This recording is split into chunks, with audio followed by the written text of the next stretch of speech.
Go. What it do, baby? Y'all forgive me. I'm down here looking as rough as possible.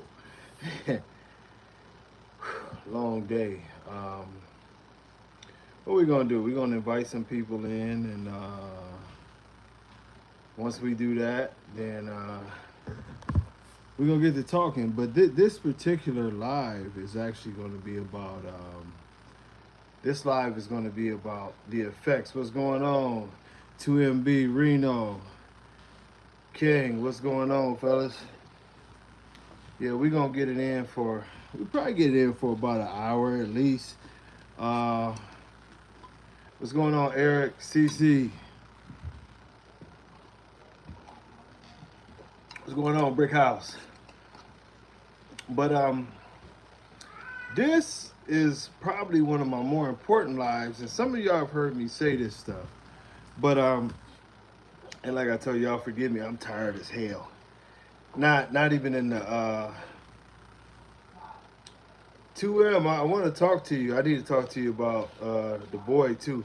I want to see that Mega Bones female too. I'm actually gonna do something with Mega Bones soon. I got a double Mandela, bitch. Oh, we about to get nasty. But I'm all the way. We got to get on the phone. I'm feeling good. I'm all the way back. I'm gonna try to get to Cali. Me and my son will probably come out to Cali, if not September, October. Yeah, that's what I need to talk to you about. I need to get you to get me a couple of straws off of Lee before his ass get too old. You know what I mean? Yeah, yeah. What's Mr. Reno? What's going on? Me and you got to catch up. Things is good, brother. I just went and got everything straight with my new crib. So yeah, I'm actually in that house. I'm actually gonna build a small studio. You know what I'm saying? To do lives, do the podcast, better sound quality because we're gonna go ahead and do the soundproofing on the walls. I'm gonna run it through a Mac, the whole nine. I got some good people behind me. We're gonna do some shit. I'm in Ohio right now, Reno, enjoying my best life with my older kids. So and my grandbaby, but I'm actually gonna be going back to Florida. Probably about a year or so. Go back to Florida and get myself together. What's going on, Orange Juice Jones? But yeah, it's gonna be a lot of fun, man. Everything is finally done. TVKC is finally done. Me and my son and my daughter, we opening up a feed store here in Ohio. The offices for the TVKC are gonna be in that feed store. It's a different section of the store. It's a pretty big location. So yeah, pop muscle. Yeah. Hey, I still got it. I'm still lifting like crazy.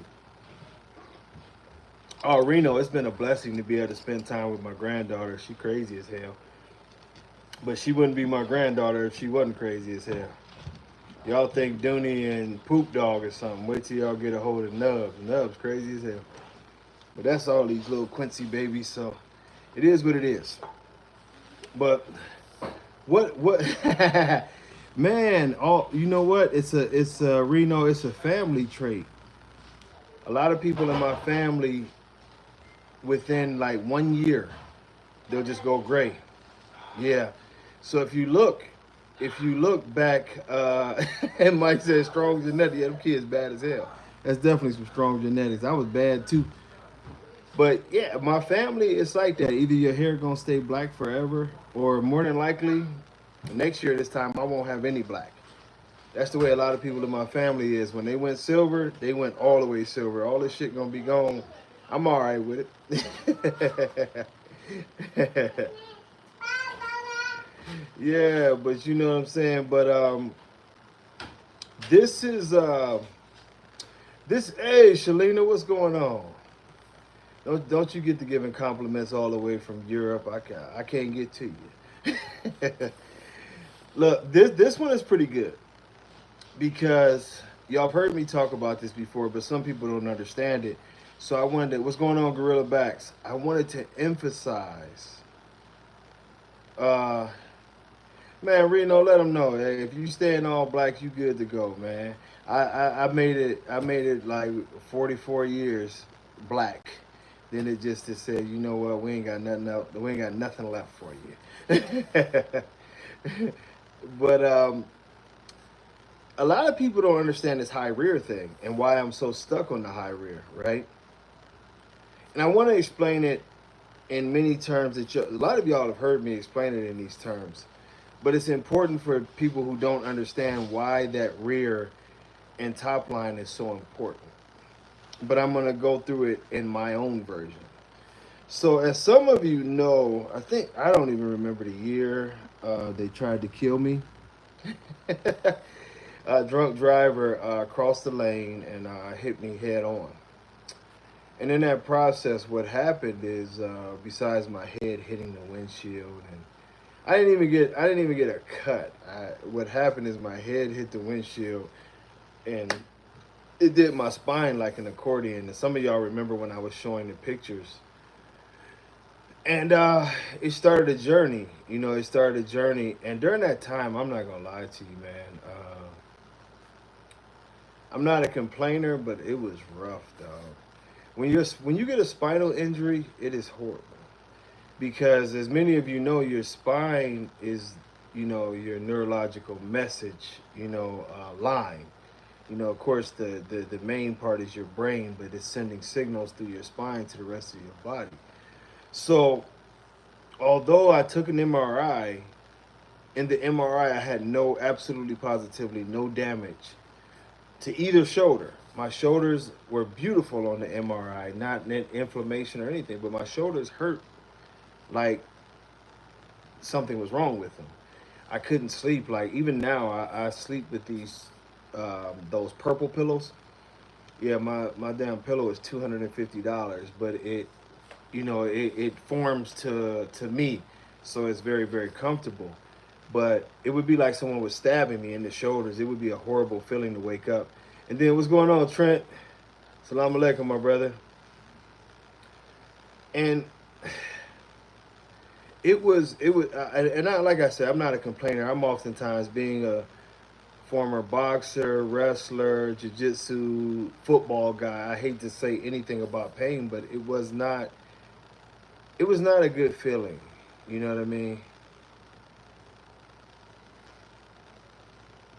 Oh man, thank you, Gorilla Box. That means a lot. I really appreciate that. And shut up, emotional support dog. Yeah, well, I've been looking for a house. I'm gonna get back to. I've been looking for a house. I've been living with my kids uh, while I was here, trying to figure out if I was gonna stay here, if I was gonna go. But now I want to stay here. We got our location for the store and everything. Everything's pretty much done. So today, we got the situation done with the house. Very nice.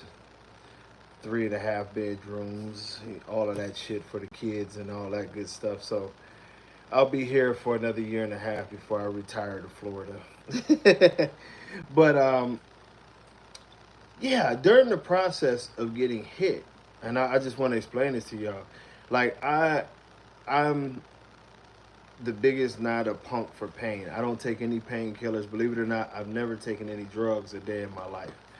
The closest thing I've taken to a drug, so technically that's a drug, is I took some gummies, and that was during that time because I didn't want to take the pills because I'm very very afraid of getting addicted to anything. So I've never smoked weed. I don't know anything, but the pain was pretty much unbearable, and it was starting to mess with my sleep. And if you can't sleep, it messes with your mind. And I was starting to have panic attacks, all kind of weird shit. But what was happening, if any of y'all remember, I posted a video of them shocking my leg. I would just be walking, and pretty much the left leg would go paralyzed. Like it would just, several times I fell, and I couldn't tell if I hurt my knee or not because I couldn't feel shit. I couldn't tell. It was a weird feeling. And besides the weird pains that I was feeling, I think the pain in my neck was real because of the head hitting the windshield. But my body was strange. It was very very strange. Like I said, temporary paralysis, sometimes in the leg, sometimes in the left hand I would get the same thing. Pains in places that I wasn't supposed to have pains because there was nothing wrong. It was um, it was special. You know what I mean?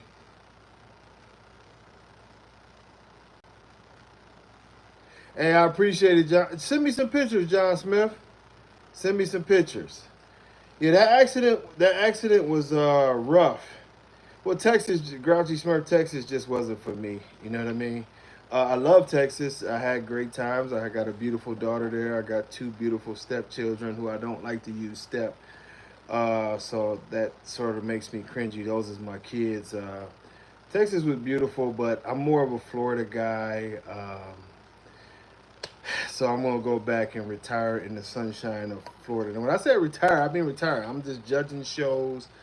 My older kids are gonna be running the TBKC stuff. They are partners on this feed store. So when I say retire, I'm down there kicking my big ass 13 and a half stuff and living the life. You know what I'm saying? You know, who knows? Making another baby. Who knows how I get down?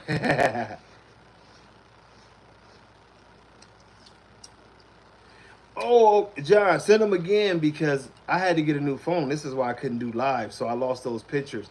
You can send them to 346-292-6560. Yeah, I had to get a whole new phone, so I lost some of my stuff. But with that being said, not to cry, I wasn't looking for any attention. But being a 6 year, I guess you would say, med student, um, the dogs. This is one of the reasons why you guys hear me complain so much about the dogs and their top lines. The top line is the neurological pathway. Amongst the things that the top line can affect, and I didn't tell you this thing, what was happening with me, but at that time, I was the woman that I was with at that time. She could testify to it. Is that I had serious problems. Like my blood pressure would go up. I was having trouble. I was having trouble breathing. And it wasn't just because when I got hit, my chest. What happened is the seatbelt. I know some of y'all like, you should have had a damn seatbelt. I had a seatbelt on. I'm 250 pounds. The impact, it was an older, more work truck. It snapped. The belt, the truck was total. When the seatbelt snapped, that's how I hit my head on the windshield. But the steering wheel also hit me in the chest. I was literally spitting up blood for about 6 weeks. But in that process, I also had trouble breathing after the lungs got right. I was having trouble with the blood pressure. So I started talking to I was going to the chiropractor for 8 months. And I talked to him and I said, I don't, like, if y'all know me, I don't eat bad. The worst thing you'll probably ever see me eat is some cheesecake. I'm addicted to cheesecake. I can't stop eating cheesecake. You know what I mean? What the hell is that? I'm in the basement, so y'all might see anything. I just seen it come up in the screen, look like a moth. But yeah, I eat a very clean diet. I should never have a problem with blood pressure besides being what is technically overweight, even though I'm in good shape. But I was having problems with my heart. And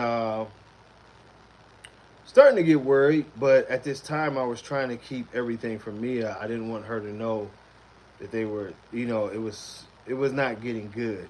And I was talking to y'all a lot. I was going live at the time a lot, but sometimes I would leave the doctor and I would go live just for my own therapy because my body was sort of getting weird. It was getting very, very weird. I'm gonna be honest with y'all. Like, I was having night sweats. I started having attacks to the point where, like, I really couldn't control my body. It was like a panic attack, but at the same time, I would just like curl up into a ball. It was sort of fucked up. And so I was telling my chiropractor about this, and he sent me back to the doctor, and that's when they did another MRI, and they found out it was another compression that they didn't find. But literally, the compressions in my spine were affecting not only my not only was it affecting my heart, it was affecting my hormone production. I've already had problems with my hormones. I've always been open with it. I take testosterone. I get my levels checked. That's why sometimes y'all will see me put the thing on with taking blood and different things like that. I do that once a month to stay healthy. So I was fucked up. This If y'all want to know the truth, I was fucked. Like, imagine walking, your leg falls off sometimes. Other, you got imaginary pains, and they're not imaginary. Your neck is hurting, your shoulders is hurting. You're getting 2 hours of sleep. Sometimes your heart starts racing. Everything, my body was totally out of whack. I continued the therapy. I did nothing else.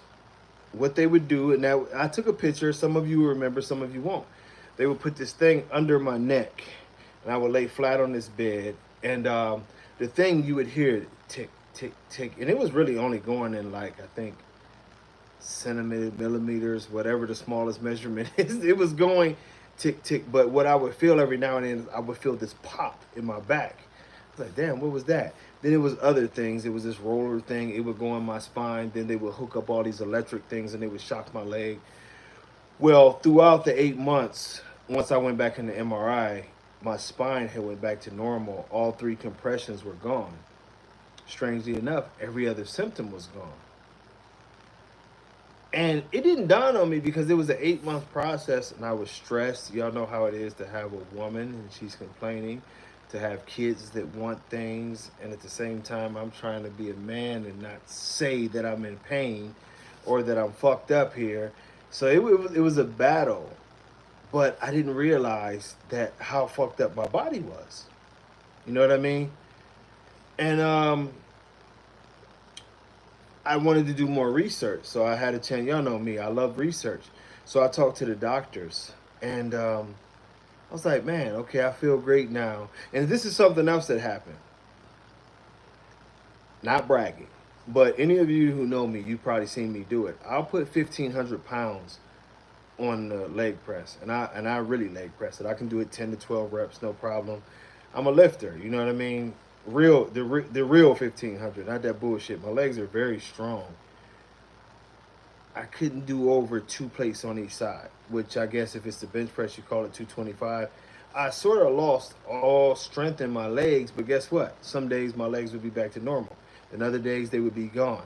It was the weirdest shit ever.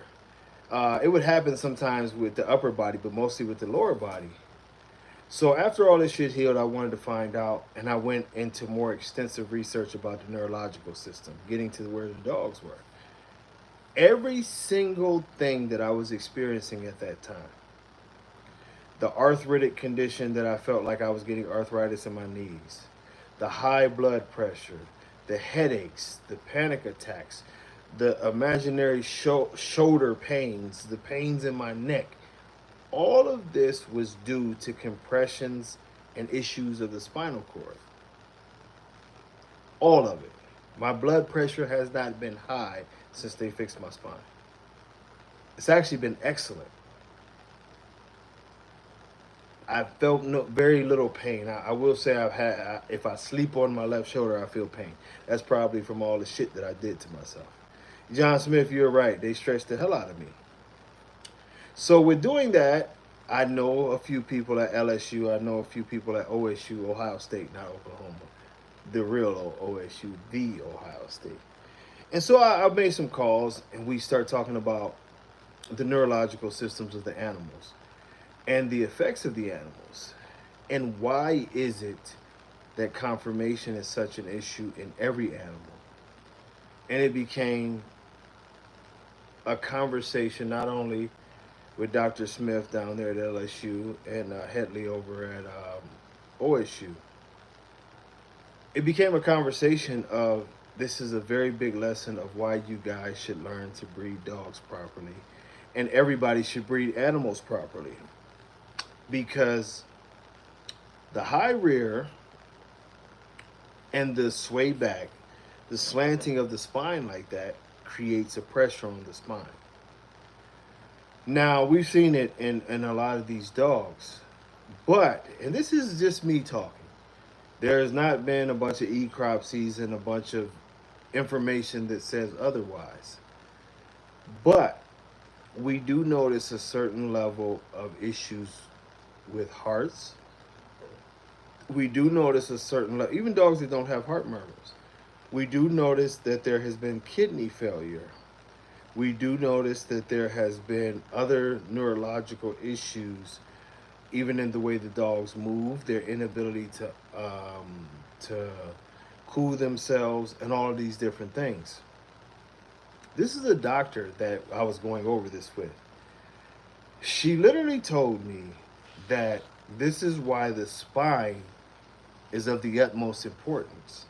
And the messaging stopped, so maybe y'all just not messaging, but you know, I'm just letting you know if you are messaging on there, I'm not saying it. But the truth of the matter is this, is that the high rear, the bad rear end, because the dog is built horizontal and not vertical, creates a certain level of pressure on the spine. This is causing your dog to break down. It can cause its organs to break down. Okay, D King, we still in there. It can cause it can cause a lot of issues. A very good doctor a long time ago at she's passed now away. I mean she's passed away now. Down at Lakeland Clinic in Lakeland, Florida, she would tell me all the time that she would always see neurological issues in bulldogs and other dogs that had what we call a high rear. And the dogs would never live long. She was like, it was almost a thing in their office that if they seen a young dog come in with a high rear, they would say it wasn't going to live long. And we always correlated to the fact that the dog had adverse pressure, you know what I mean, on the dog. I mean on the spine. That spine controls every message to the body. I'm not saying that a short back is unhealthy. I said an uneven back, a high rear is unhealthy. Well, Grouchy Smurf, you went to another point. You said the high rear, the roach back, usually is from poor fronts. This is the thing. The high rear and roach back could also contribute to the fact that the dog has poor fronts. Because the high rear and the stress on the spine also inhibits the proper development of the rest of the dog's body. You have to remember, and this is something I was saying and I didn't get to the point, is that even when I was struggling with my spinal injury, guess what went wrong? My hormone levels. If I checked my hormone levels, they were just like all across the board. At times, my growth hormone levels would be through the roof. And keep in mind, most of the time, my growth. So if you live in Lakeland, Florida, Gorilla Backs, you probably heard of Dr. Brimacombe. Dr. Brimacombe is a legend. That was my lady. Just really outside of Hutchinson up here in Ohio, Brimacombe was probably the utmost specialist in reproduction that I've ever seen. She could get a rock pregnant. Beautiful lady. Yeah, she was tough as hell, but she got the job done. Y'all give me 1 second. Hey, I'm on the live thing. You need something? No. I'll call you back right after this. I'll tell you about it. All right, love you. Bye-bye. My sister, she laid up. She broke up too. So, but oh yeah. She Dr. Brimacombe was incredible. Dr. Hutchinson just retired. Them was two of the best specialists in breeding. They taught me everything about breeding. They were literally doing seminars at Ivy League schools and stuff. But the thing about it is this. There's not many dogs that genetically are equipped to have a spine that slants down. There are a few. And guess what they find out? They find out that their spines are different than other dogs. See, the problem is that when you have these dogs, think about this and what you've seen, right? I will show y'all a video. The force of the dog goes to the front. Because most of these bull breeds, they're driving from the rear end. They're driving hard from the rear end as they're supposed to. So as they drive hard from the rear end, that means that the force is going forward. But guess what? The force is supposed to go forward and it's supposed to be transferred in a smooth fashion to the front end, which is supposed to have a flowing movement. This allows the force to go, to flow through the dog. This is one of the reasons why you don't want the dog to have short forearms. If the dog has short forearms, you have a lot of drive coming from the back and it's stopping in the shoulders and the forearms because that front forearm needs to bend. Think about when you see some of the bigger terrier dogs, the hunting dogs, and they do that pose where their front leg is bent and they'll stop and they'll have their leg like that. That's a free flowing thing. This is a very fast animal. It flows. Our dogs are very straight leg in the front. So y'all follow me what I'm telling you. The rear end drives. Boom, it hits, it hits, it hits. The force is going nowhere. If that force is going nowhere, that means that force is in the spine.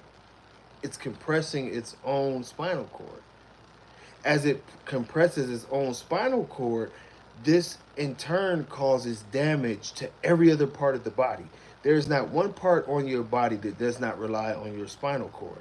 Your vision, your smell, the way that your brain works in general, your blood flow, your heart, your lungs, everything, kidneys, liver, it all goes through messages that comes from the spinal cord. These dogs are built to destroy themselves. Literally. I'm not trying to be dramatic. If you wonder why some of these dogs are lasting such a short amount of time, it's strictly because they are built to destroy themselves. This is why some of y'all used to laugh at me because I talked about movement so much. Movement was so fucking important because guess what? You've heard my head judge, a good friend of mine, Skip. He talks about it. This is a guy who's been involved with dogs for over 40 years, a judge. And he's not just a judge with bully registries. He can go to the UKC. Skip has been there. Who else? John Easterly. John Easterly, a UKC judge, also one of the originators of the American Bully breed, just like Skip. And they both are accredited in multiple breeds. And they will tell you, it is the flow of your dog. If you don't look at your dog and that dog looks like he's moving very, very smoothly, it's a price to be paid. That force is going somewhere. And oftentimes it's going to the spine, it's going to the shoulders, it's going to the elbows. And this is why the dogs are breaking down early. Gorilla, the only way to fix this is proper breeding, proper genetics. This dog is supposed to, I've often said it, the dog is supposed to move like it's, if you set a glass of wine on his back, it would never spill a drop. This is the only way that the dog, this is why movement, real judges will tell you, movement is everything. I don't care. I'm going to tell you something, Grouchy Smurf. I can show you bulldogs that move with very free-flowing, very, very great movement. It is an absolute lie and conspiracy that bulldogs are the reason that these dogs are screwed up. It's bad breeding. See, the thing of it is that oftentimes, because we know that they've added bulldogs, so that makes them an easy culprit. But I can show you some bulldogs where there's the Lappaha, which we know that a Lappaha has been added because that's how you got the Merles. I can show you some Lapahas that move. Excuse me. Some of my Lapahas, they would move like Michael Jackson, just beautifully. You know, they're hunting dogs. They're built for athleticism. These dogs will go out and chase a hog down and kill its ass. These dogs are athletic machines. They move very, very fast, can bend a corner, all of that. It's bad breeding because what people have failed to realize, and y'all know I bring this up, and I always want y'all to remember this. Look into the liger. You can take a beautiful lion, you can take a beautiful tiger, you can breed them together, and you will get a Down syndrome offspring that is 200 pounds heavier than them. This animal cannot defend itself. This animal is slow. This animal is mentally unstable, and you have taken two great parents. You know why? Because the lion and the tiger are different species. If we learn how to breed properly, we will understand. The German Shepherd and the Rottweiler are different species. The Pit Bull and the English Bulldog are different species. This is a science. This is not a cute thing that we do for fun and we can make everybody laugh and smile and we can make no, this is science. Bulldogs have been bred a certain way for hundreds of years to make them better. They are programmed to be bulldogs. They are not programmed to be bred to other dogs. The pit bull was programmed for hundreds of years to be a pit bull. The South African Boerboel is a South African Boerboel. It is its own species. It is not just a dog. This is hundreds of years of work for him to be programmed and built the way that he is for his purpose. A beagle is built to be his own purpose. You don't get to mix and match because it's popular and you can make money and change hundreds of years of programming for what these dogs are. When you mix these things, the answers are not simple. A lot of genetics that have been programmed in these dogs to stop certain things are now being mixed with dogs that don't have those genetics. And you're opening up, for lack of a better term, Pandora's box. When we breed from generation to generation to generation, we are constantly fixing flaws. If I've seen a dog that had bad this or that or the other, I am breeding from generation to generation to fix that. But guess what? In another species, they don't have that. The Alapaha breeders don't have the elongated palate. The Alapaha breeders don't have the high rears. So when I breed these two dogs together, those genes get to meshing. It opens up every bad thing that I have been breeding for 5, 6, 7, 8, 9, 10 generations to fix. All of my work is now wide open to come back to hunt my ass. This sport is a science. And we have to understand this.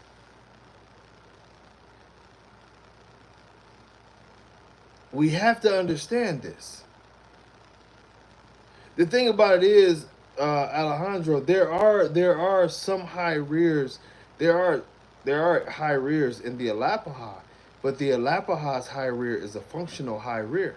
It's just like the South African Boerboel's high rear. And if you don't understand this, if you look at the way that what am I talking about here? The greyhound. If you look at the way that a greyhound is built, their body is meant to coil. So their back sometimes appears to be roached. That's function. Their spine is built differently than the other dogs. Their rib cages is built differently because they're athletic beasts that are meant to coil. They have certain, that's what I just talked about, generations and generations of you breeding for certain protections for the function of your dog. The Alapaha has certain protections that a pit bull doesn't. You know why? Because the Alapaha is built to run. The Alapaha is built to be able to turn on a dime. The Alapaha is built to also have stamina like a pit bull, but it's built to chase and hunt down. The pit bull is been bred for strictly the pit. It is built as a different dog. We could talk about like football. Guess what? A linebacker is a beautiful thing. Your basic size that you would want for your linebacker is 6'2", 250 pounds, running a 4.5 to 4.6. That is a specimen. That is not a specimen if you put him at corner. These dogs are built for different things. The American Bully is a mixture now of about 10 different breeds built for 10 different things with no biological protections for any of these things. So you get every flaw that is opened up that has been shut down. You get the high rear that was shut down in other breeds because now you introduce the Alapaha. But the Arapaho has genetics that allow it.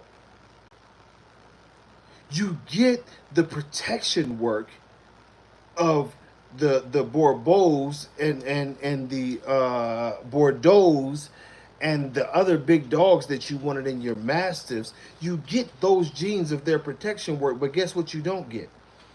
You don't get the clock that tells them to distinguish the fact between a human is my friend and that human is a threat, because you fucked it up. Do you understand? I had a South African Bordeaux, Scooby. I loved him to death.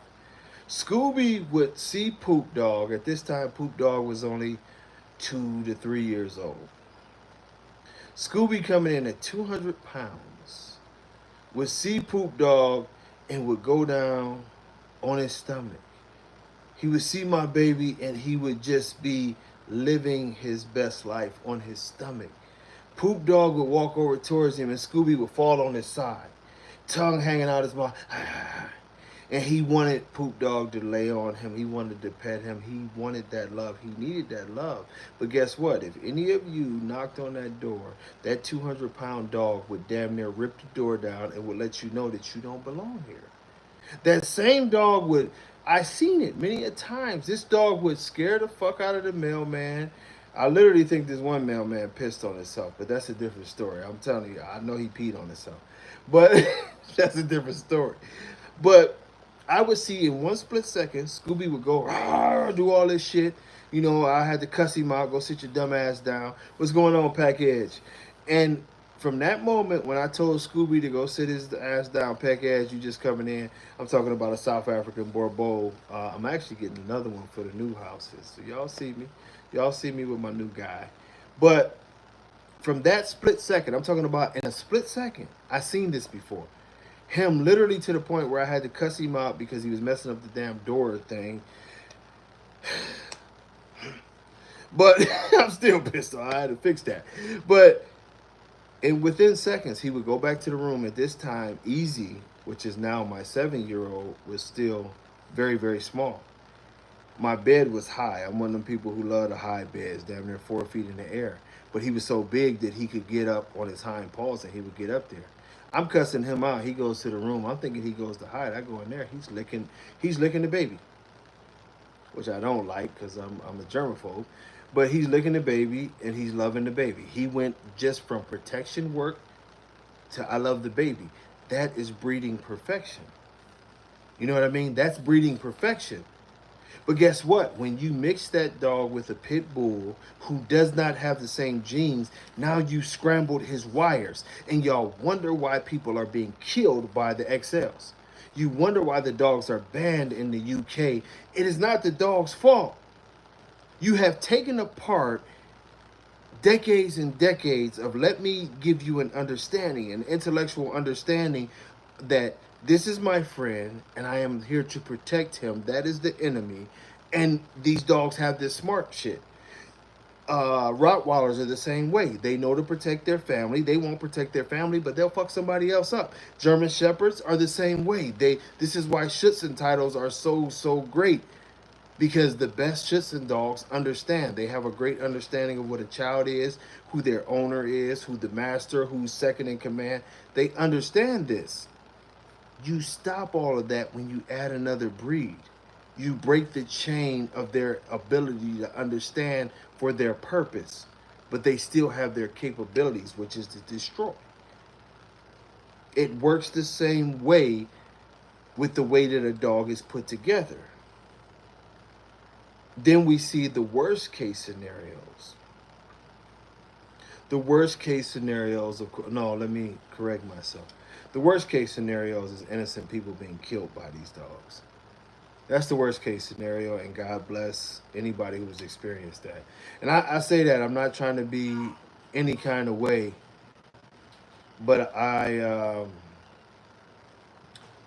going to tell you what, sure enough, they will let any dog in there. And I love childs. I'm a child guy. My very first dog was a child. Well, second dog was a child named Darth Vader, a black dog with a purple tongue. I love Vader. Vader lived to be 18 years old. He was my grandmother's dog. I loved him, right? But at the end of the day, the American Bully breed will let anything in there. Don't be surprised if you see a Bullysaurus walking through there any day now. The way they're trying to clone shit, you never know. You'll see a bully, and he'll be part dinosaur, and he'll probably be a grand champion, and we'll have to deal with it when he bites the judges' heads off. And this is what they're doing. But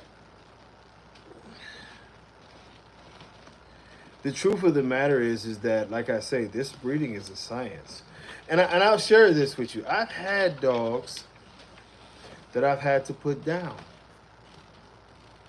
It's not it's not something that you want to do, but any breeder will tell you there are those moments. I've had dogs. Now keep in mind this: I've never been bitten by a dog, but I've had dogs try to bite me. I've got very quick reflexes. I'm literally a professional athlete when I was younger, so I've got quick reflexes. But I have dogs who try to bite me, and I ain't gonna lie to y'all. I punched that motherfucker right in his eye, and we have to come to an understanding. And if we can't come to the understanding, I have to judge your temperament, and we have to put them down. Exactly, emotional support. You have to put them down. You have to, and it's American Bully. I see too many dogs. You know what I mean? I've showed y'all things from certain breeders where they know that they have bloodlines that are attacking people and different things, and they try to hide it.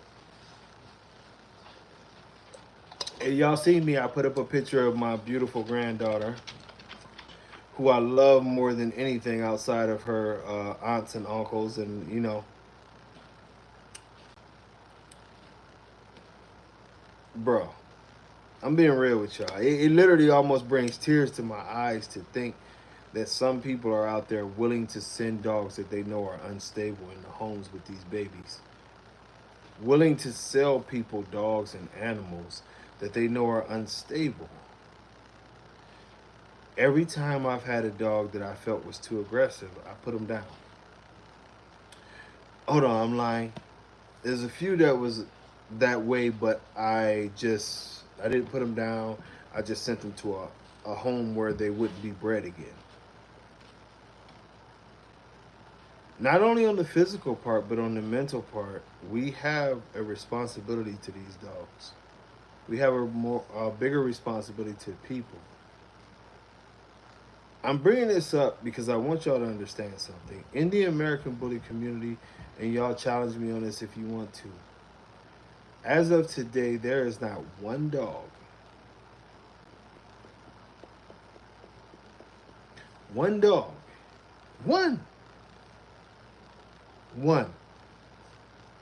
there is not one dog in any registry, all 39 registries. I'm exaggerating, of course. All these countries, all of these great dog men, all of these great breeders, there is not one dog that has been banned. Not one. There are dogs that have killed people. There are dogs that attack people. There are dogs that walk on their elbows. There are dogs with no testicles. There are dogs that are just fucking embarrassments. And not one time have they banned a dog. And y'all wonder what the fucking problem is. There are no rules. There are no people who are willing to put the vice to this breed and say you have to fix this shit. There is no temperament testing. There is no health testing. There is nothing but people living off of their reputation that they have been around for a long time, but they will not tell you the truth. I've been around a long time. Well, if you've been around this long, you've seen a lot of shit. Why are you not fixing it? What are you afraid of? And some of these people, I love them to death. They're my friends. Ban these dogs before someone else gets killed. Ban these dogs before the breed goes further downhill. How could you not ban Rocco when you knew that he was producing all these serious issues? How could you not ban Brim, Tim? How could you not ban Miyagi? How could you not ban any of these dogs and say that you're really here for the breed?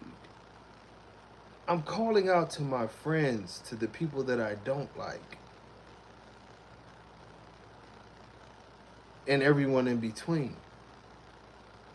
Sit down at the table and decide that the breed is more important than the money.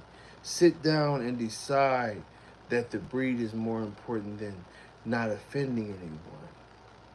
Yes, people are going to have to pick up their shitty dog and they're going to have to walk out that door. They're going to have to be disappointed, but don't they deserve that?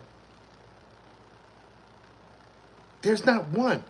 Everything that y'all have seen, there is not one dog in the entire fucking American bully world that has ever been banned. And y'all wonder what the problem is? You see these people walk in the ring and they got their fucking suits on and they're telling you the honorable. They throw that honorable word around like they fucking Judge Judy or something. The Honorable Judge Joe Smith. The Honorable Judge Ted Danson. Man, shut the fuck up. Ain't nothing honorable about you in here judging a bunch of Teenage Mutant Ninja Turtles and giving them awards and shit.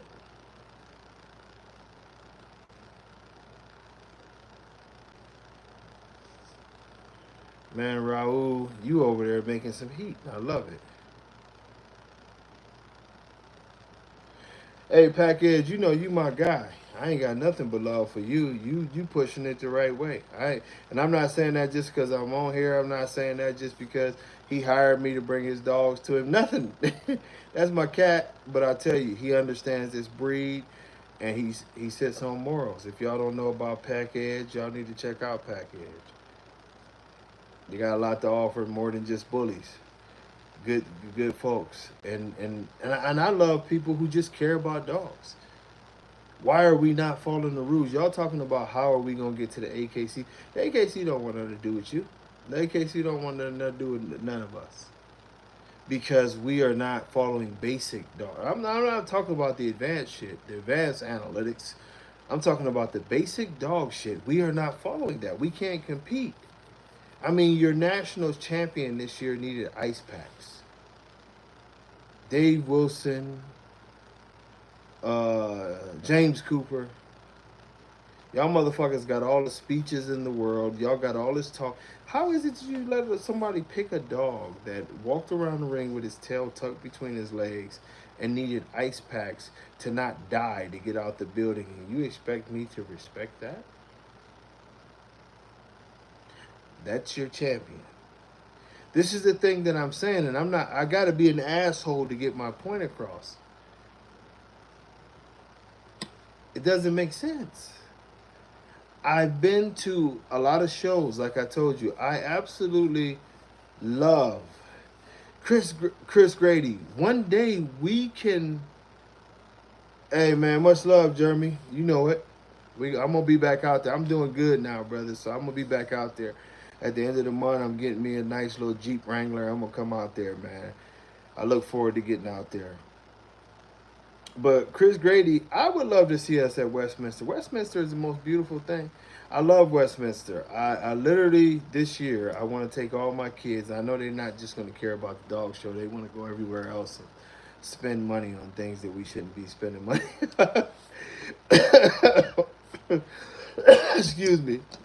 But Westminster is beautiful.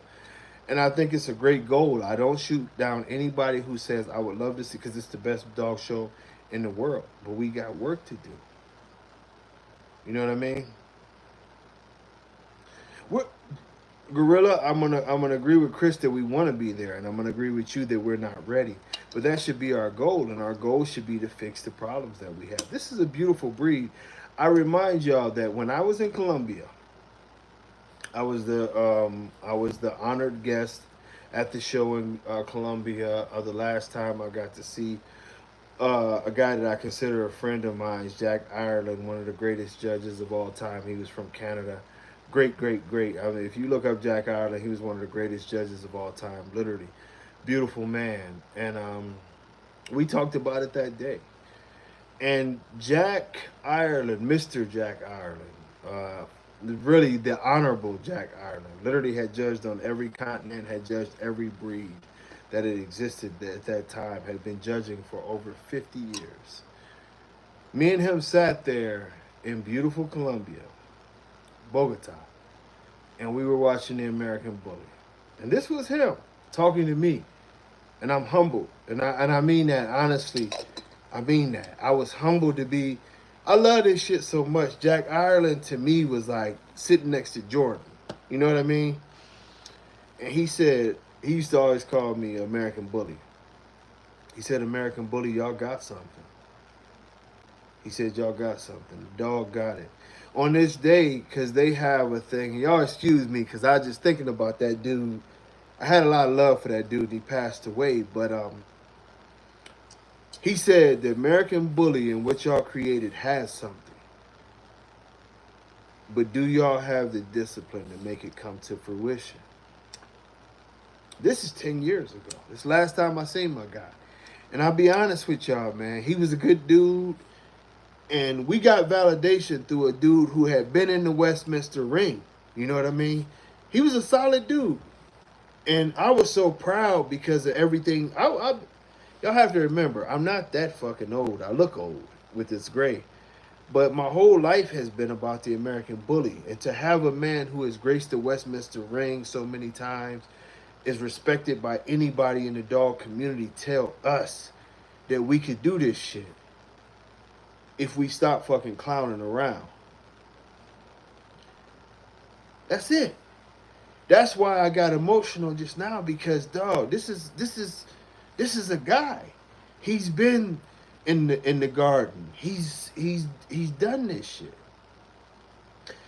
And he said then, and I don't take nobody else's word if I don't take Jack Ireland's. You know what I mean? He said y'all can do this if y'all have discipline. You know what I mean? Y'all can do this if y'all have discipline. He said, but look what you're looking at. And on that particular day, I can tell y'all what was in the ring. It was a sheepdog, beautiful sheepdog from South Africa. It was a Pharaoh hound, and it was a Clumber Spaniel. I think the last dog was a Jack Russell Terrier. And what had to happen, the dog, what it was really the American Bully that was on trial, so to speak, because the way that they do their things is that the American Bully has to win so many times to be allowed into the Bogota Kennel Club. And on this day, the American Bully that was there actually won twice. You know what I mean? He won twice out of 3 shows. So, you know, he was moving his thing. You know, he was moving the breed towards that. But to sit there with him and several other guys that I seen, and I admire. I'm a fan of some of these brothers, man.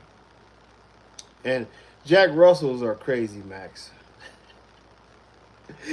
Max said he about to get him a Jack Russell. I'm gonna tell you this: Jack Russells are fucking crazy. They have the biggest teeth of any dog. Per pound, the Jack Russell has the biggest teeth. There's no other breed per pound that has bigger teeth. And I don't think there's any other breed that's fucking crazier. Them dogs is crazy, man. You know I love me some dogs. I'm about to get me another. Like I said, God has blessed me to get my new home. And it's a nice home, fenced in, everything. I'm about to very soon. Patterdales is crazy as hell, too. Y'all naming all the damn crazy. Little dogs is crazy. High drive, and they serve a purpose. They tear a motherfucker's head off. But they have them dogs is crazy. I did some training classes. I know I'm off subject now, y'all, so y'all bear with me. But some of the first classes I took to learn how to train, man, let me tell you, it was a Rottweiler, Dalmatian, it was German Shepherd. It was a lot of dogs in there. Fucking Jack Russell just couldn't learn shit. I'm not going to say that dog couldn't learn shit. That dog knew exactly what he was doing. That dog caused mayhem for literally 12 weeks. I had a Rottweiler. This was my first Rottweiler I was in love with. I was in love with China. Kind of find out China was sterile. But I never had puppies off, but I love China, and she was the smartest dog. I could tell that bitch to sit on a corner. I could go to the grocery store, come back, she'd still be on that corner. Literally, this was the smartest dog I had. She dominated Shih Tzu, but she couldn't have puppies. But we had actually 2 Jack Russells in this class, and they was the only motherfuckers who kept flunking. Like, I seen them in the next class. When I brought in the Rock, I had another beautiful, beautiful male named the Rock, a German import. This was when I was heavy on the Rottweiler side. Man, I seen the same Jack Russell literally in 3 classes. I took Rock, I had Kane, they couldn't pass. And it wasn't, bro, what's going on, Rico? That's my brother, man. I love Rico to death, man. Good dude. He has the only weight pulling champion in the family. But man, I tell you what, DK Customs, I'm gonna get you to come back. We're gonna create the right community, man. But thinking of them Jack Russells, I'm gonna get off Jack Russell in a minute. They passed the 3rd time. I don't think they were stupid because they were very, very smart. Them motherfuckers were just ignorant. There was some ignorant ass dogs. I like them. I'm gonna tell you, I like them. The only reason why I wouldn't get them is because of the energy that they have. I have babies, and I'm scared to have a Jack Russell around my baby because they can be nippy. They can be nippy with them big ass vampire teeth. Do I train any? Did I? Yeah, I trained my Lapahas. I used to take my Lapahas on the hog hunts.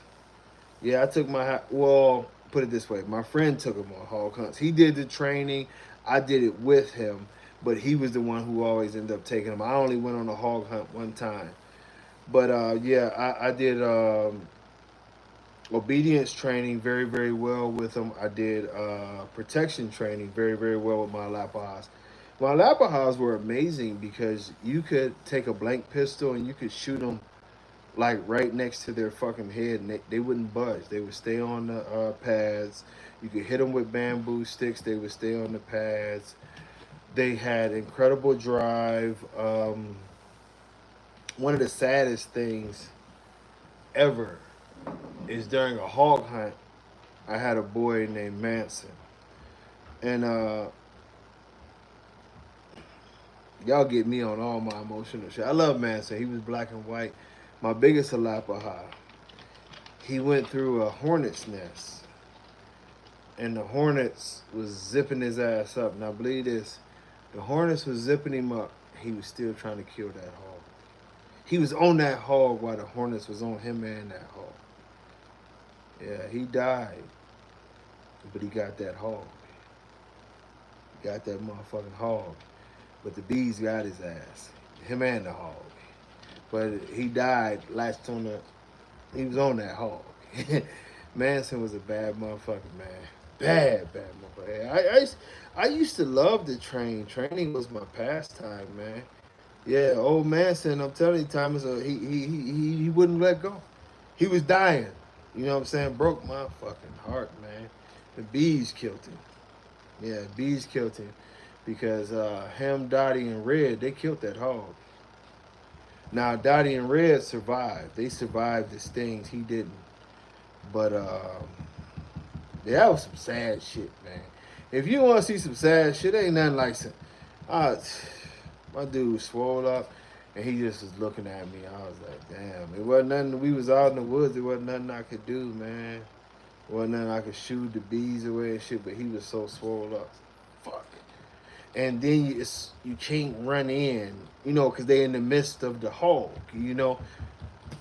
And I could see what was going on. I was just hoping that he was going to survive that shit, but he didn't survive. But that just tells you the tenacity of a real Lapahah. When they lock in on something, they willing to die. You know, they're gonna reach their goal. They're gonna reach their goal. If you get you a real Lapahah or a Catahoula and a Lapahah is really the same dog. They don't want to tell you that. The motherfuckers will go to death. This is what I'm saying when we talk about the programming of a dog. It's like a pit bull. When they program to do something, they will go to death. A lot of y'all talk, it's a pit bull, that's a pit bull. I never disrespect a pit bull because a pit bull is one of the most refined animals that you will ever think about this. You know what I mean? And I understand that the pit is not accepted anymore, it's not respected. But I respect it as a sport it is. And I've never fought a dog, by the way. So before y'all say that, I've never fought a dog. But think about you programming an animal over the years that no matter how much pain he feels, no matter how tired he gets, he gonna keep fighting. My lungs is on fire, but I'm gonna keep fighting. You done bit a whole chunk out my ass. I'm bleeding to death, but I'm gonna keep fighting. My vision is gone, I'm gonna keep fighting. Shout out to all the great pit bull men who ever lived. Because you did something that defied all logic ever. You created an animal that was so much for the purpose that it didn't even give a fuck about itself. Now you don't gotta agree with the sport, but think about that. They won't. A real pit bull won't run. Think about that. You have bred an animal, whether it's a hunting dog or the pit bull that's in the pit. This motherfucker won't run. It will die doing what it's supposed to do.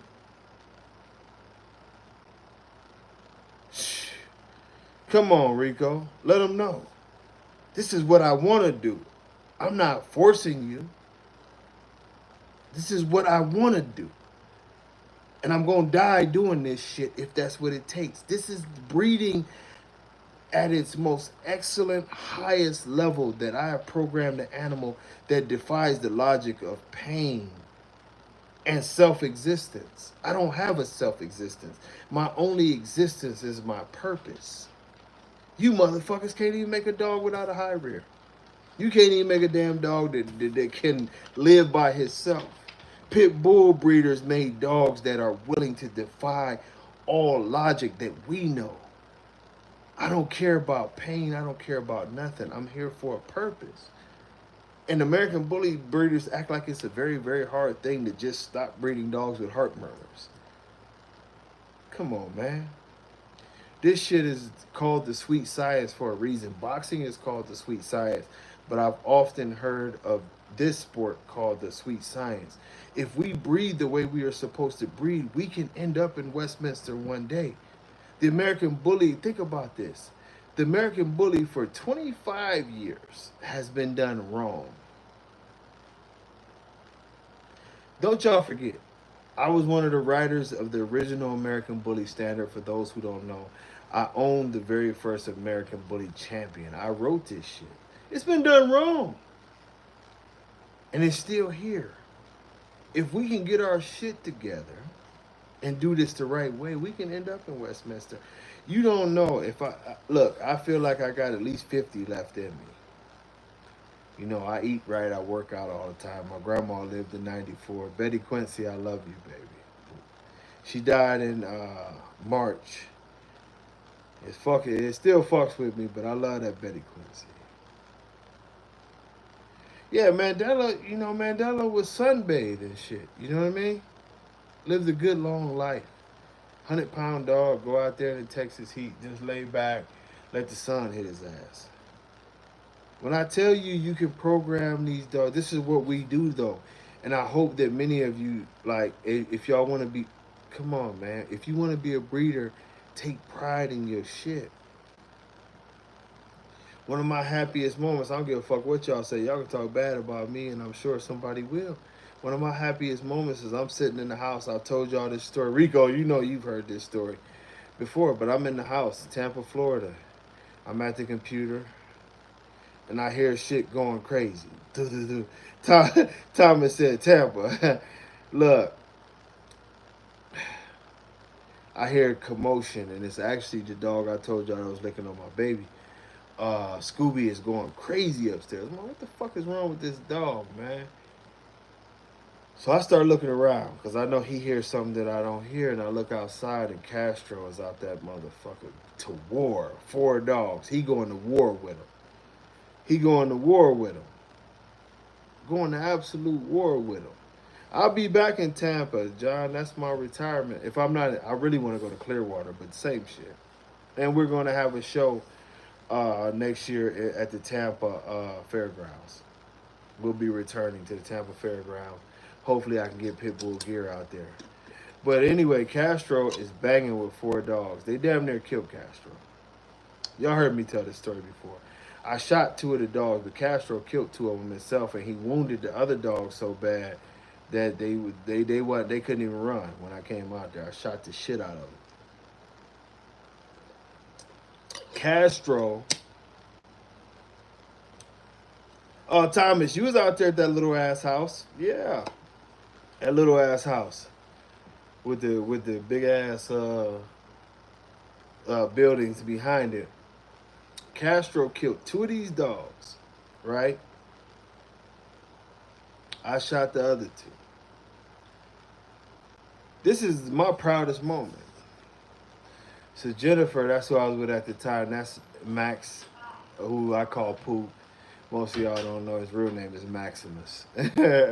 Maximus Quincy. But I'm dealing with Max and Easy.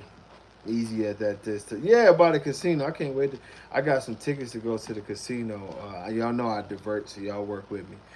To see my dude. What's his name? The singing ass white dude, man.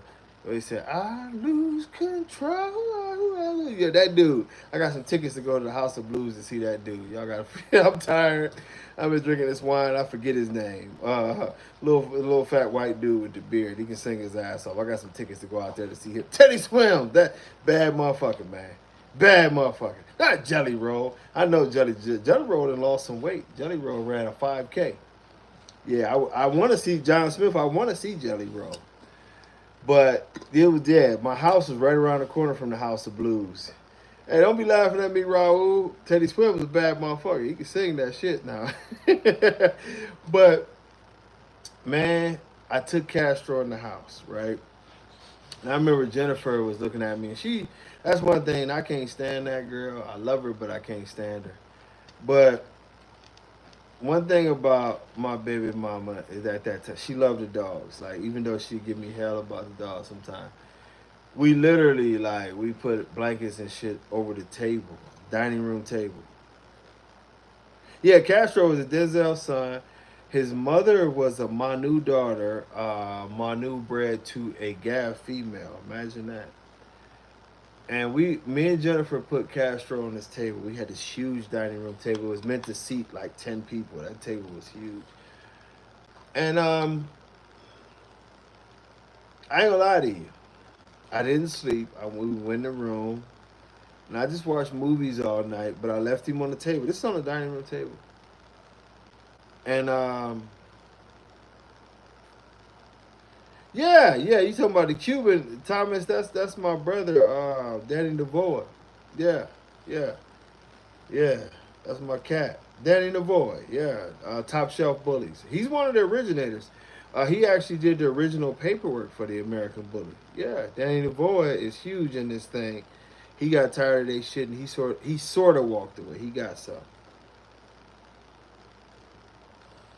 But I went to sleep that night. But I ain't gonna lie to y'all, I love my dog, so.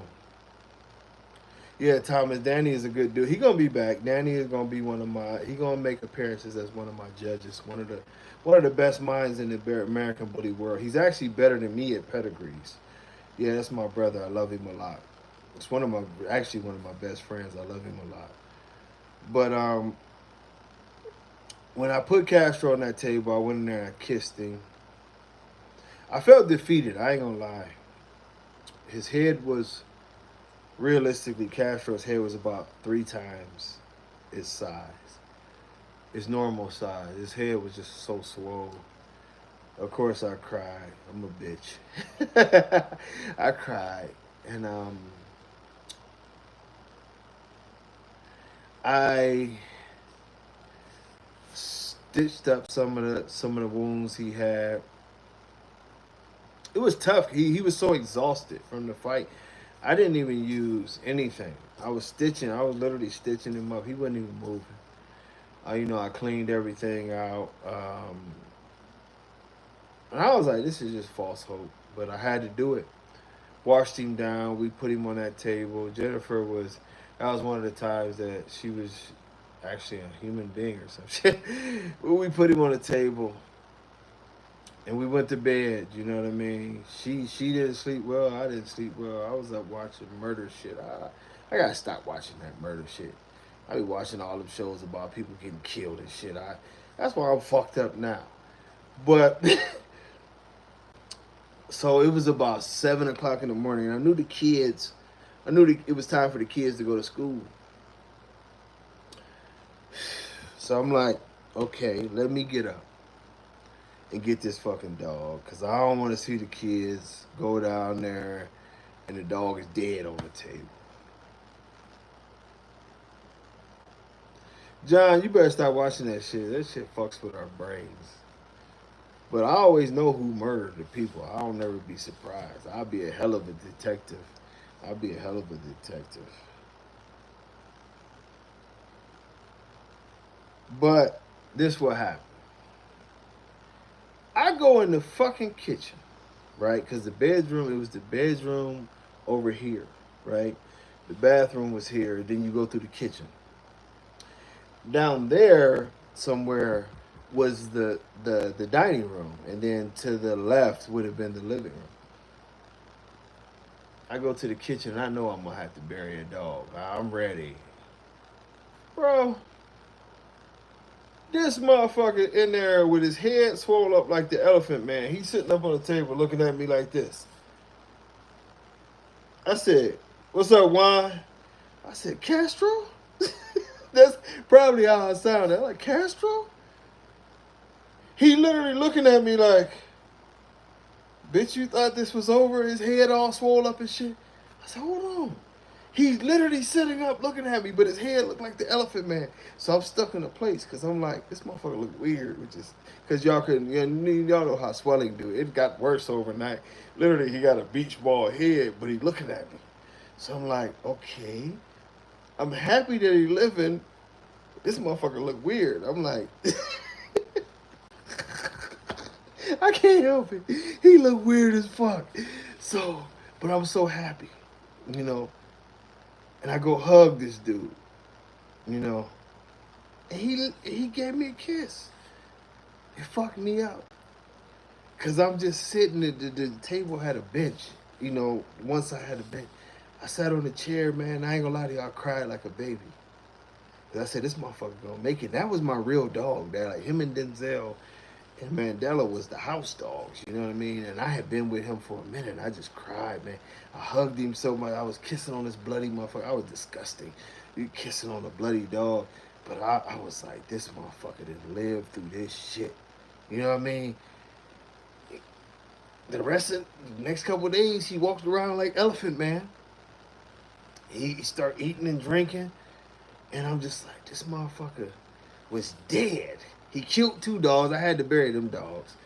Then I killed the other 2, so I had to bury them dogs. Don't y'all tell nobody. They swear up and down I'm an animal abuser. But, dog, this motherfucker, he came back to life. Like, within a month, he looked like himself again. You know what I'm saying? And Castro actually killed 7 dogs in his life. He was something. Dogs, you know, because at that time I had like 20 dogs. Bitches was always in heat. Castro would just find a way to get him. He would always kill some shit. He would always kill some shit. Even I'm gonna post a picture and I'll show y'all. Castro was like 12 years old. Danny had him on the rope. And Danny ain't no small guy. Danny damn near about 6 foot. Danny had him up in the air swinging. 12 years old. Dog couldn't even see. He would still get on the rope. And Danny would throw him around and shit. He was a real motherfucking dog, man. Rico, real dog. That was that Gav blood in that motherfucker.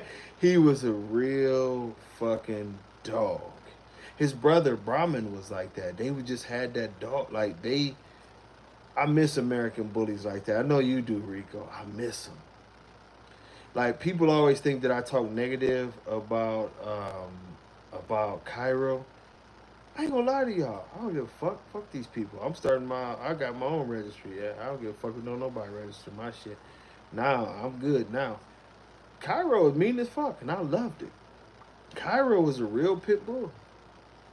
He was just built like a bully. Cairo killed some shit. That's why they killed him. That's a whole different story.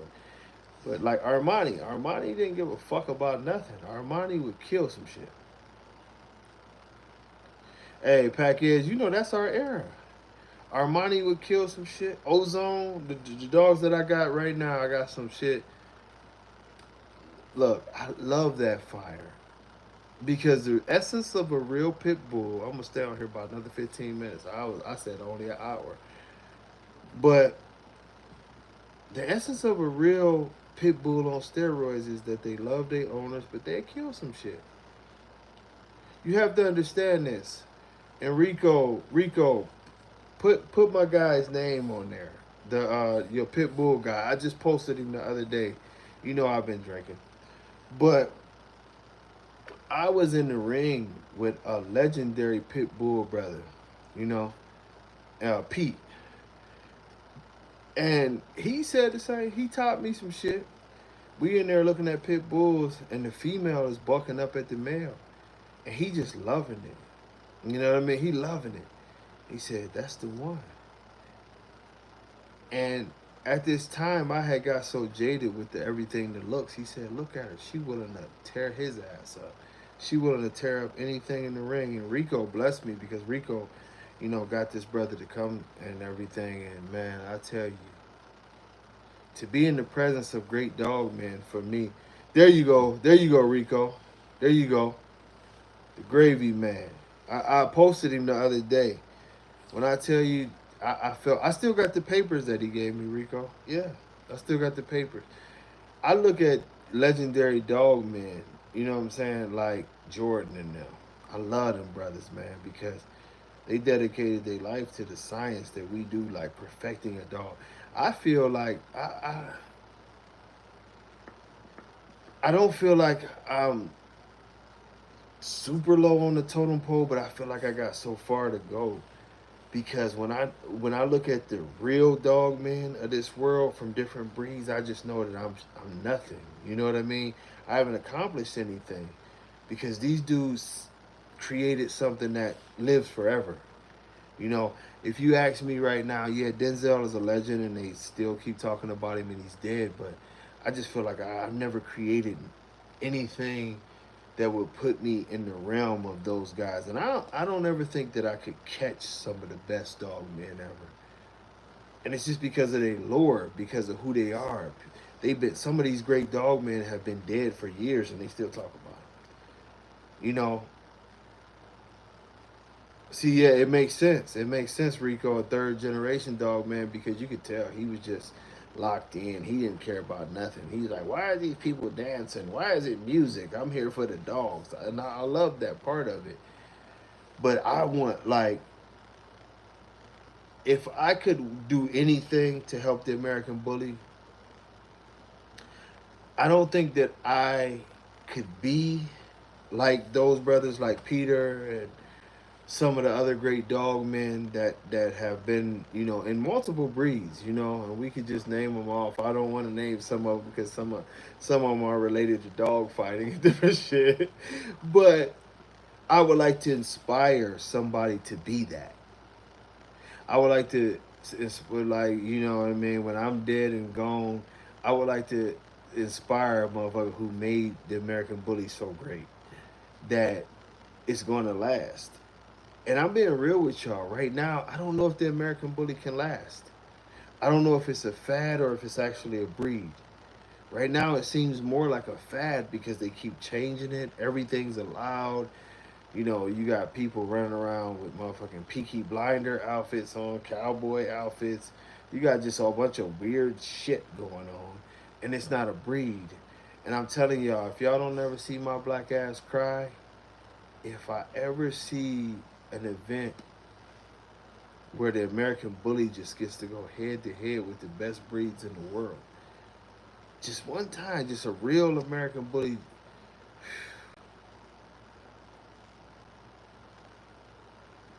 It'll fuck me up. I ain't gonna lie to y'all, cause y'all have to understand. I started the American bully shit when I was 14.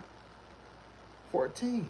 You know, I was 17. My mom and my aunt was tortured and murdered. I've been through a lot of shit, and no matter what, I can tell y'all murder after murder. I've had a weird life, but no matter what the situation was, I always had dogs. I always had dogs as my therapy.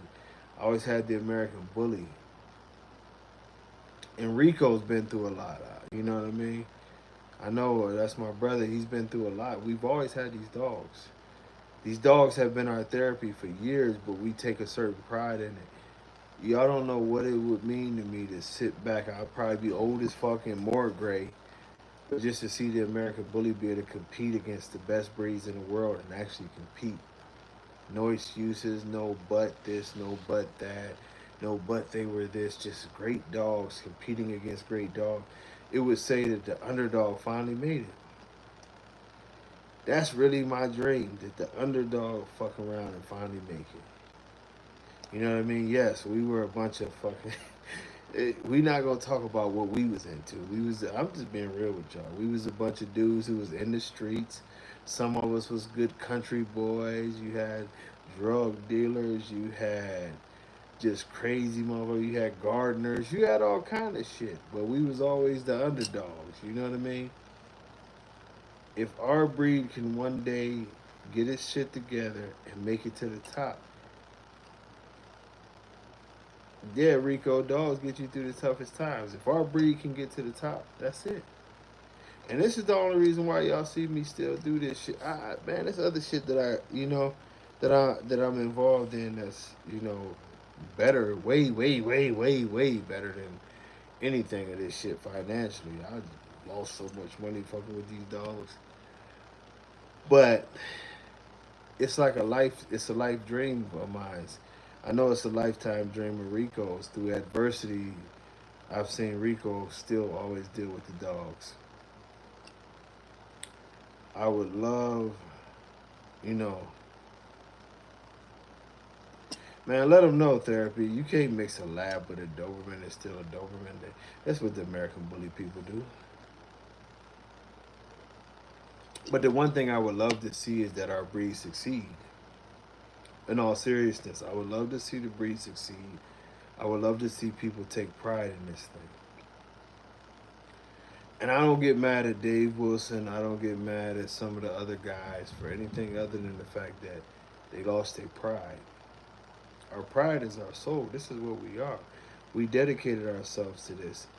And it's funny because in another 5 years, y'all gonna see a change. You're gonna see Marco Suarez's kids be more active than he is. You're gonna see my kids be more active than me. Y'all saw a lot of y'all that seen Poop grow up. Poop Dog is 10 years old now. You know what I mean? Another 5 years, he's gonna be 15, 16 years old. But currently, at 10 years old, he already knows how to do an AI. He already knows how the bloods work. He already planning breedings. You know, my era is coming to an end.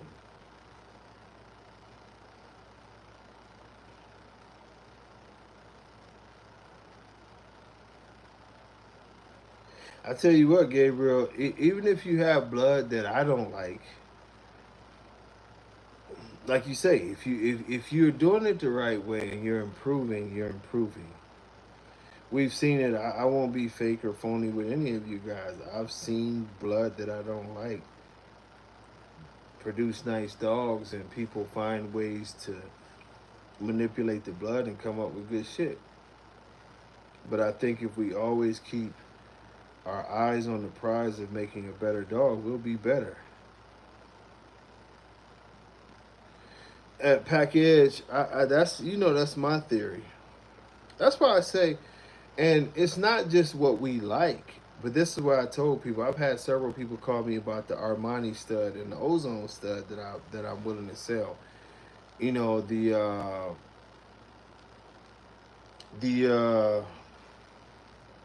heft stud that I was selling sold fast, but the old dogs were better. They were more equipped.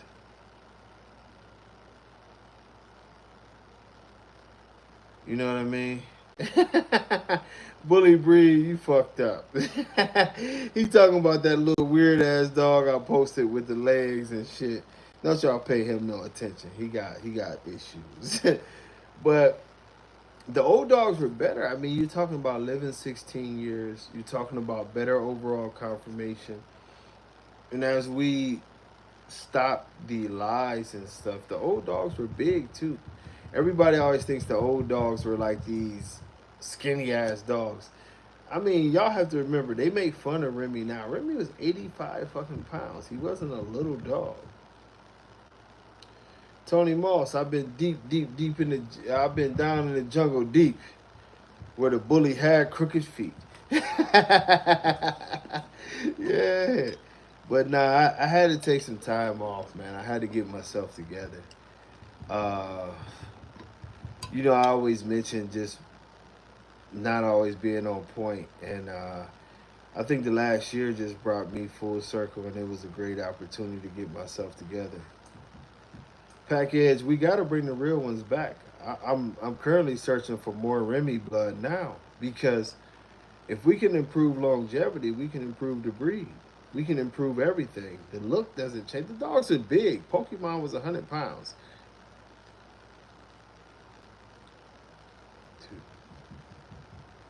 I appreciate it, Gabriel. You know what I'm saying? I got a mentorship program too where, I give a lot of information, a lot of videos. But I'm gonna be on here more because I want to continue to give people. And y'all gonna see Jeremy because Jeremy know a lot of shit. He took some time off and came back, and he's already doing some good shit. Look, we just want to say the breed. You know, somehow during this process, and I'm gonna jump off here in a second, but we went from dogs that could go outside. Tricon bullies, much love, brother. Much love.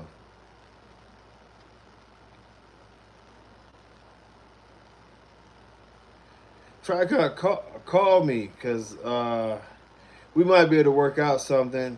If not on him, on one of the other boys. Yeah, call me 346-292-6560. But I tell you, if you lived in the heyday and you seen Hallie, you seen Paco, you seen Donkey, you seen Pokemon, you seen King Kamali, you seen Remy. It was several Remy sons from, you know what I mean? It was the heyday. If you seen, most people don't even know about Paco's brother, you know what I mean? It was some incredible dogs, and somewhere we just lost our way.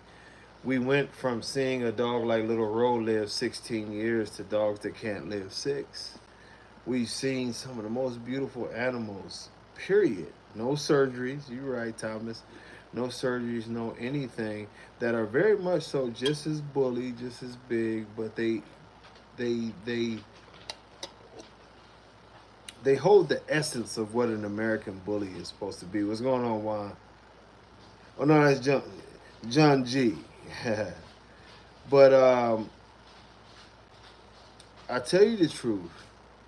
If we can go back to the point where the American bully is badass, the American bully got an attitude, that American bully can go to a show outside in 85-degree heat and not die. Not that we're trying to abuse the dogs, but our dog sunbathes. If we can get back to that, we got a chance. Because the only way that the AKC will ever touch this dog, the only way that the major registries around the world will ever touch this dog is we have to show that this dog is a confirmation healthy dog. We have to get rid of the stiff stifles, Thomas. And don't get me wrong, the old dogs weren't perfect. Some of the old dogs had small issues here and there, but we tried our best to fix those issues.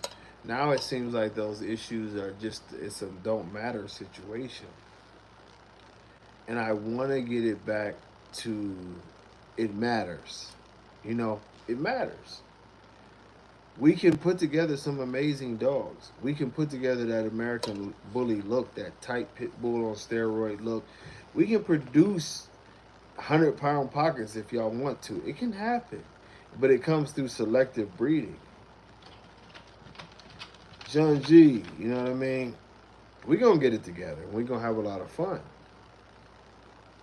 But in closing, I just say this, ladies and gentlemen, we down, but we're not defeated. You know, we can start from a small little community of people who believe in, man, much love, Kitty and Max, and of course Rico and Jeremy. I gotta give all my people shout outs, but we can come back. And I think you know how when they remade, they brought the Charger back and they brought the Challenger.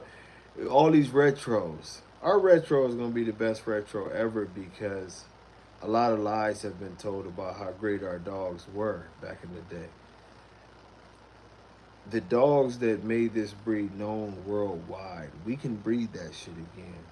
The dogs that had lifespans of 13, 14, 15 years, we can bring it back. It's still there. It's just up to us to decide if we want to breed in the proper way. We can make this breed proud again. We can make veterinarians look at us and say, oh, y'all breeding something special.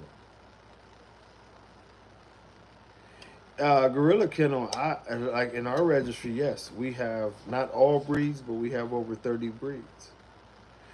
One of the reasons why I put in 30 breeds is because I want the American Bully to head with the South African Boerboel, the Bull Mastiff, the Rottweiler, the Doberman. I want to see these head to head interactions because in order to beat a man, you got to beat the man.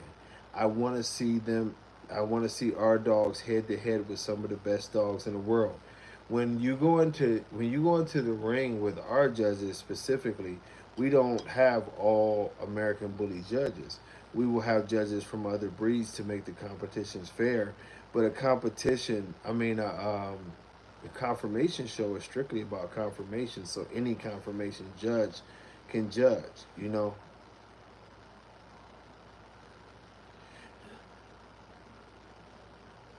Absolutely, Rico. We got a team, and we're gonna make it happen. In Bully Breed TV, that's the thing. We have to get rid of Dave Wilson, and I ain't talking about killing Dave Wilson. I'm just talking about killing the spirit of Dave Wilson. No backbone, won't stand up for this breed. And like I say, it's no beef. I don't believe in beef. People don't believe in beef no more. People talk crazy, but they don't want beef. It's just the fact that Dave Wilson doesn't care about the American Bully. Dave Wilson cares about Dave Wilson. And anything, trust me, if the classic American Bully became the most popular thing and it was selling for $10,000, the ABKC and Dave Wilson will be pushing that. This is why the breed got lost. We have to get it back. Oh, therapy, emotional support dog. This is what we're talking about. You know what I mean? Gorilla, much love. I'm jumping off here too. We have to separate the breed. We have to make the real American Bully hot again. We have to give it its own space without negotiations. We don't want a bulldog. We don't want your bad genetics. We want to thrive off of our genetics and be great. You know, and this is what it's come to, and I hope it gets there. But this is Friday night, so fellas, ladies, we're gonna do a 2 hour live. This one went over an hour and a half. We're gonna do a 2 hour live on Sunday, and we're gonna get it in. And it's what we're talking about. Like I want y'all feedback on what we need to do to fix our community. Excuse me. What's some great ideas for shows? And what's your ideas? How do you see bringing back the old American Bully? And doing the thing the right way. I would love to have an open conversation where everybody interjects into what they think that this thing should be so that we can get a good idea on how to do the right thing. Max, I want to get you started. And I mean that not just for content, fuck content. I want to hear what everybody has to say as far as how we think that we can save our breed because it should be a collaborative effort. It was once upon a time, and Rico can tell y'all that We used to throw shows and everybody felt like that they owned a part of the breed. And I would love to see that come back. You know what I mean? I would love to see it come back to where everybody feels like, you know what, I own a part of the American Bully and I'm gonna stand up for it, you know. But Sunday, tomorrow, I'll let you guys know exactly which time Sunday. I'm thinking maybe around noon that we can get it in. I'll post it a lot so that we at least know and we can get on here and get some good thought processes, you know.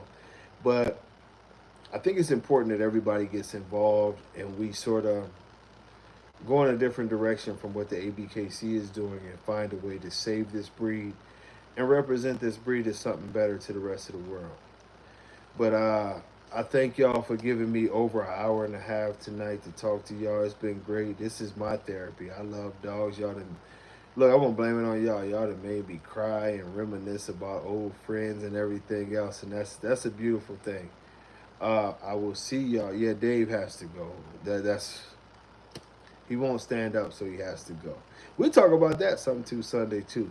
But man, God bless y'all. And let me say this: if any of y'all are going through anything, I don't care if it's depression, anxiety, whatever you're going through, you're not alone. Reach out to your folks. Fuck it. Reach out to me.